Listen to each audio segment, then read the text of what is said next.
Breaking here in Boston, a reported fight leads to a stabbing. Happened near the Park Street T-stop, and that's where we find NBC 10's Carolina Peguero live with the latest for us. Carolina.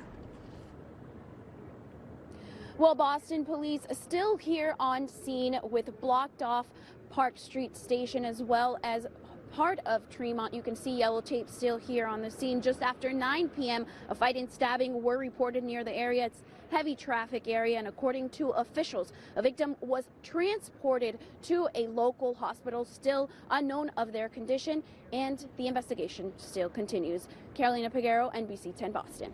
NBC 10's Carolina Peguero has the latest on the search. Very scared. Very, very scared. The owner of Nueva Jewelry tells us that he and his wife feared for their lives as the store they've owned for 13 years was being robbed by this man on Monday night. Guy come in, a live customer come in, and he asked for the chain, 24 gold. He wear on, he joy, and he come look on the mirror. But then, as you can see on the surveillance video, the man walks around the store before taking out a hammer and smashing through the glass display several times. He then grabs a handful of jewelry as the woman chases after him. Follow him and go back. He don't know how, she don't know what she doing. Probably didn't know what he was getting into when he first walked in the door. Sometimes in life, people have bad situations and it's just wow, it's just craziness. After smashing this case and 2 doors, the suspect was able to leave with around $50,000 of jewelry. This dog right here. Jewelry that this store owner says he most likely will never get back. Now he and nearby residents worry about their safety in the neighborhood. It is a lot of protection around here, but maybe we just need a little bit more. 3 or 4 minutes. But the guy action just only 1 minute. In Dorchester, Carolina Peguero, NBC 10 Boston. As we think about Boston changing, not just the city is changing the complexity of the complexion of our city, I should say. But Boston City Mayor Marty Walsh shared his agenda for the next 2 years as he presented his annual State of the City address on Tuesday, starting with combating crime. Crime is down in Boston 30% over the last 6 years. Last year, our homicide rate was 38 people, which is very low. Work on domestic violence was up this year a little bit. We have to work on those issues. We have to make sure that women, when they're in town, they feel safe. We need to make sure that they're comfortable and safe. We need to make sure that our neighborhoods are safe, that people feel comfortable in their neighborhood. He added that he hopes to offer a better standard of living for families and students of lower income in the city, as well as find a solution for the rent control problem. The problem is that even if we put rent control in, we still don't have enough supply of housing for the demand of people wanting to live in the city of Boston. So we have to address the issue of the supply issue. As to the diversity within the members of the City Council, he assures that he will work with them closely to better the public education system, as well as for transportation for residents in the city. So what I want to do now is, for 2020, is focus on 2020. I don't want to get too far ahead of myself, but I love being the mayor of the city of Boston. And it's something that I enjoy, and I love being able to try and help as many people as I can, and there's a lot of great work still to be done. Although the mayor did not confirm his future aspirations or if he will run for re-election, he did assure his commitment to the city of Boston and that he will continue to work with city leaders and city officials. In Boston, Carolina Peguero, NBC 10 Boston. Carolina Peguero from our sister station, Telemundo, Nueva, Inglaterra, shows us how they're preparing for the grand opening.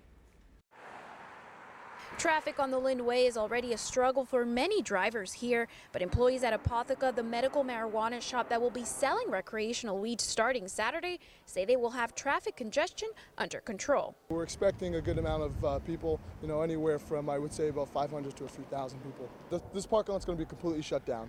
The only vehicles that will be pulling into here will be the 2 shuttle buses. We'll have a state police trooper out on the highway, keeping the flow of traffic going. The CEO of Apotheca hopes to help ease the long wait times by providing different ordering options to customers. Yes, we're going to move the line very quickly. We have a lot of different mechanisms to do it. Aside from 6 registers operating solely for adult use sales, we also have leaflet order ahead that you could order from your phone. We're also going to be handing out paper menus. As part of the customer experience here at Apotheca, customers will have the option of looking at the different cannabis products and even smelling the different aromas. Andrea Hardy is already a medical marijuana patient to treat her insomnia, and she says offering recreational here is the next step for even a better experience. Yeah, it's very important to have this accessible for everybody because it is such an involved process to get your medical card. It is worth it in the long run. You get better deals and discounts and everything like that. But to have this open for people that don't want to go through that process or like the privacy factor, not having their information everywhere, you can just come in here, 21 plus, and be able to enjoy these products. Carolina Peguero, NBC 10 Boston. After a long procession from Methuen to this church here in Lawrence, family members and co-workers of Marcos Ruiz had a very private and emotional ceremony for who they consider their fallen hero. With their hands over their hearts, around 250 DPW workers from all across the state arrived to Methuen to park their work trucks along the road as Marcos Ruiz was transported to St. Mary's Assumption Church in Lawrence.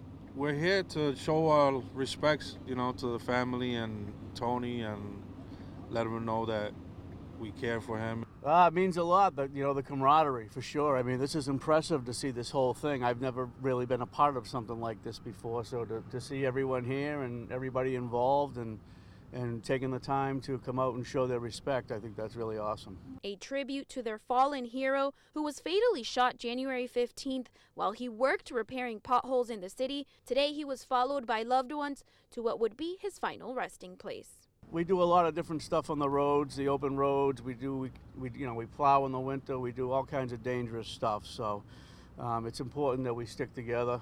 And these Rest in Peace logos with Tony's name were placed in all of Public Works trucks in honor of his dedicated work to the city of Lawrence. That was his helmet that he always used when he had to use a hard hat. So he printed it out and put them on all the trucks. So they'll be on, I think, for a long time. After the ceremony, Marcos Ruiz was followed by his family members to a local cemetery where he will be resting, while DPW workers are already gathering signatures in petition for new laws that will protect city workers on the job. In Lawrence, Carolina Peguero, NBC 10 Boston.